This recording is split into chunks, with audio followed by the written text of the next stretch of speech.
The storm had come without warning, the kind that rolled across the Montana plains like a freight train, turning the sky black and the dirt roads into rivers of mud.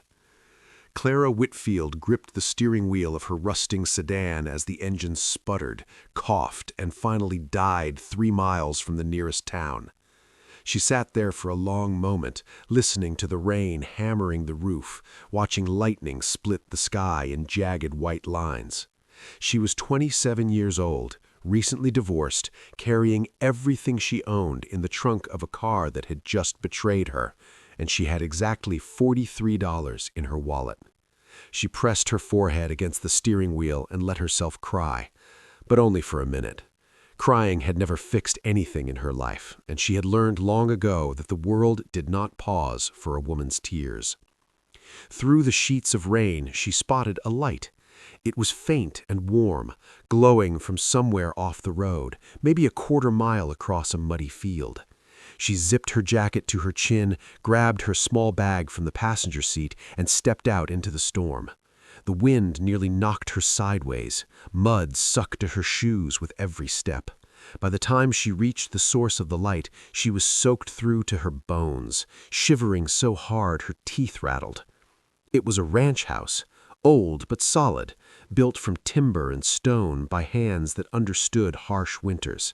A wide porch wrapped around the front, and a single lantern hung beside the door, swaying in the wind. Clara climbed the steps and knocked. She waited. She knocked again, harder this time, the cold making her desperate. The door opened slowly, and a man stood in the frame.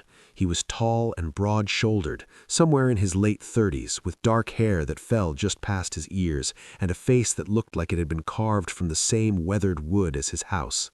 His eyes were gray, quiet, the kind of eyes that watched more than they spoke.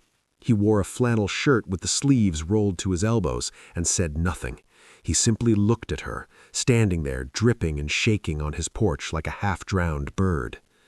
Clara swallowed hard. She had always been proud, had always hated asking for anything from anyone. Her mother had raised her to be self-sufficient, and her failed marriage had only reinforced the lesson that depending on others was a dangerous thing. But pride could not keep her warm tonight, and stubbornness could not stop hypothermia. "My car broke down on the road," she said, her voice trembling. "I don't have anywhere to go tonight. I just need a dry place to wait out the storm." The man studied her for a long moment. Then he stepped aside and held the door open. He did not say a word. She walked into a living room that smelled like cedar and wood smoke. A fire crackled in a stone fireplace, and the warmth hit her like an embrace. The room was simple and clean, sparsely furnished but not neglected.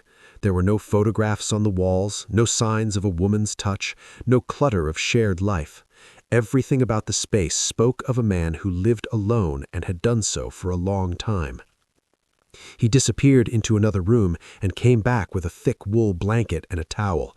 He handed them to her without ceremony.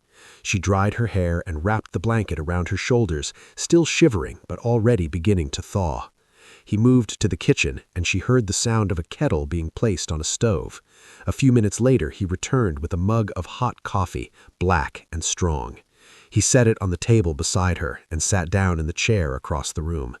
"Thank you," she said. "I'm Clara." He nodded once. That was all. He picked up a piece of leather he had apparently been working on before she arrived, some kind of bridle or harness, and his hands resumed their quiet labor. The fire popped and hissed. The storm raged outside, and they sat together in a silence that should have been uncomfortable, but somehow was not. Clara sipped her coffee and watched him work.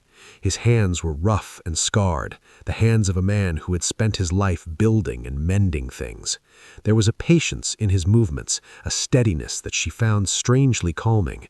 She had spent the last year surrounded by noise, by arguments, by the chaos of courtrooms and the cruelty of a man who had promised to love her and then systematically dismantled her sense of worth.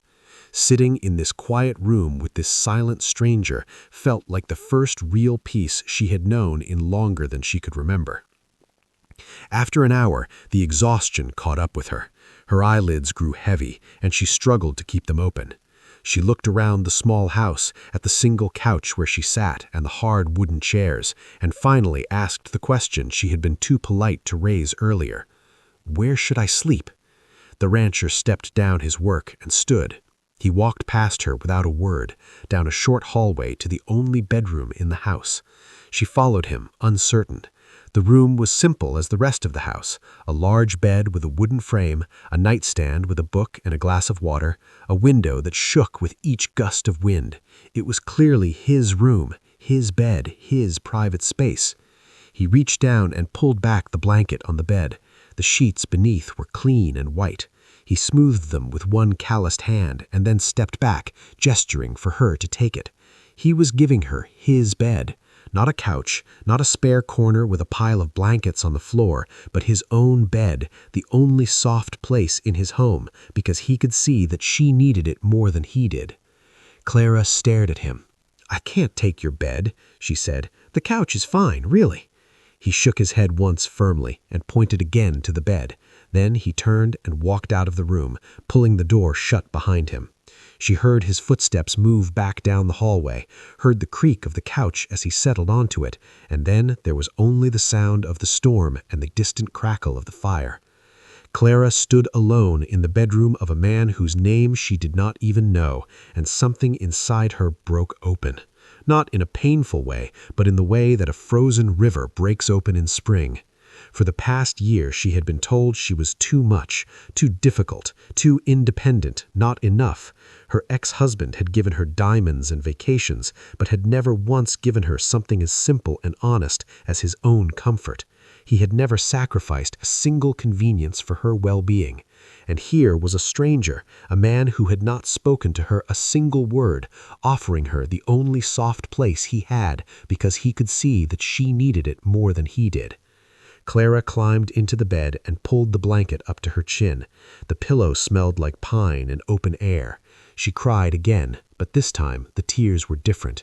They were warm and releasing, the kind that wash things clean. She slept deeply and without dreams for the first time in months. When she woke, pale morning light filled the room. The storm had passed. She found him in the kitchen, frying eggs and bacon on a cast-iron skillet. He had already made coffee. He set a plate in front of her and sat across the table with his own. They ate in companionable silence. When she finished, he stood, put on a coat, and walked outside. She followed him and found him already under the hood of her car, which he had somehow towed to his property with his truck while she slept. Within an hour, his grease-covered hands had coaxed the engine back to life. She stood beside the running car, ready to leave, and realized she did not want to go. She looked at him, this man who had shown her more genuine kindness in one silent night than she had received in 4 years of marriage. "You haven't said a single word to me," she said, half smiling.